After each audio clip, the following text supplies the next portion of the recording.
up on West Dakota Fox News at 9, a major drug bust on the streets of Bismarck. Plus, learning the dangers of drunk driving the hard way, how one man hopes to prevent another tragedy. But first, an exclusive look at just how bad the drug epidemic has gotten from inside the evidence room. This is West Dakota Fox News at 9 with Molly Martinez and meteorologist Henry Blakes. Your first news of the night starts right now on West Dakota Fox News at 9. Good evening, I'm Molly Martinez. Illegal drug use in the Bismarck-Mandan area has escalated exponentially in the last few years. In just the first quarter of this year, agents seized more drugs than all of 2016. They've also seized guns and other dangerous weapons from both dealers and users alike. In part 2 of our series, Marcy Bollinger takes us inside the evidence room where this arsenal is held. Thank you, Marcy. Our other top story tonight, a child was taken into custody after threatening a shooting at Mandan Middle School. Mandan police were made aware of the threat and took this action seriously. At the time, they said right now they say there's no indication of further threat to the school or community. A mother and her boyfriend have pleaded guilty to the beating death of a 5-year-old girl last fall. Police say 26-year-old Desiree Makes-Him-First and 32-year-old Matthew St. Pierre killed the girl on the South Dakota side of the Standing Rock Indian Reservation. The mother was sentenced to 30 years in federal prison. Her boyfriend was sentenced to 40 years.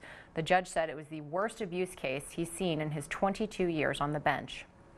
A Bismarck mother and son have been charged with corruption of a minor and tampering with evidence. According to court documents, the son, 23-year-old Brandon Metzger, admitted to having a sexual relationship with a 15-year-old. His mother, Paula Metzger, is accused of tampering with evidence after she attempted to clear her son's phone before the forensic examination. No word on when the pair will make their first court appearance. A major methamphetamine bust last month in the city of Underwood was the main topic of tonight's city council meeting. Reporter Daniela Hurtado was there. Thank you, Daniela. Time now to take our first check on weather with meteorologist Emily Hillman. Sometimes it takes a tragedy to drive home an important message. After a night of drinking, Taylor Burhow drove a car full of his friends home. Only they never made it home. Burhow slammed into a tree in Mandan. 3 of his friends died at the scene.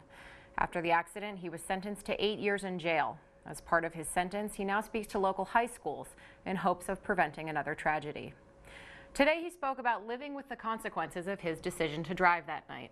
He spoke about the emotional weight that comes with it. We spoke to students today who all knew someone who has made the decision to get behind the wheel while drunk.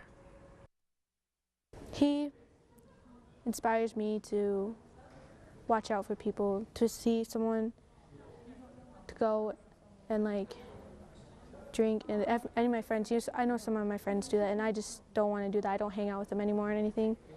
Drinking while driving is not just a problem for Burhow. 43% of fatal crashes in North Dakota are alcohol related, according to prevention.nd.gov. Detox.net says that North Dakota is the state with the highest percentage of binge drinkers. The more easily alcohol is obtained, the higher the likelihood for use and abuse.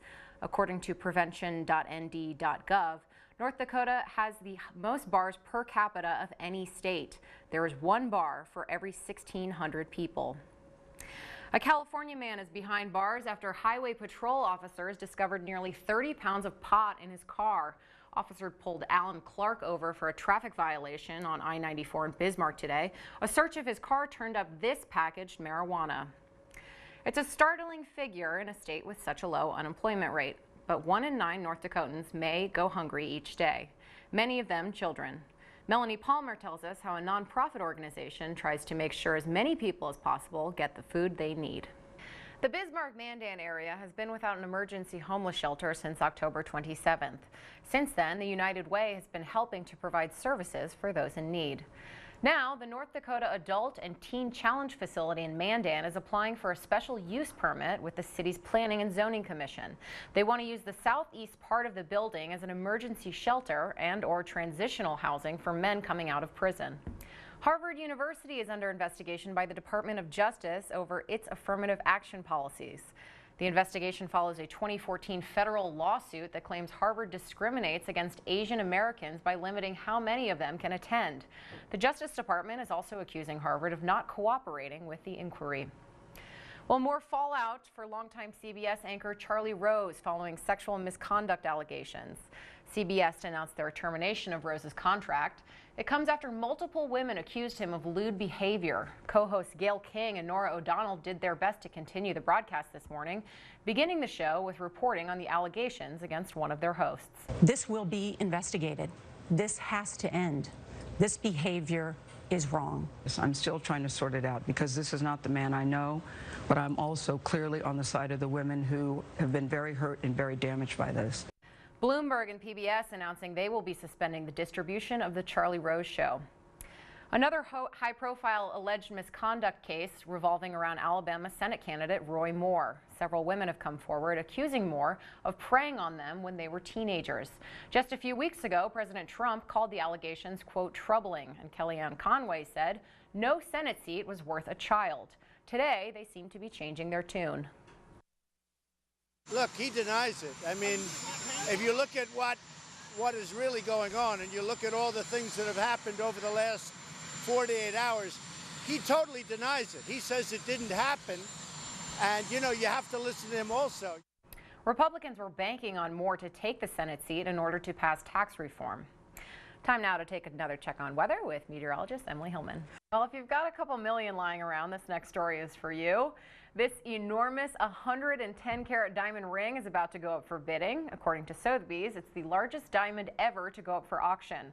This comically big rock is expected to fetch between $4 and $6 million. You can place your bid next month. I don't know, Emily, this might be a little bit out of our price range. A little bit out of our price range, but looking at our 7-day forecast, we do have a few chances of precipitation with temperatures getting up into the 60s for Thanksgiving. All right, I would not want to get into a fist fight with whoever's wearing that ring. No. Remind me not to do that. All right, have a pleasant evening. We will see you tomorrow.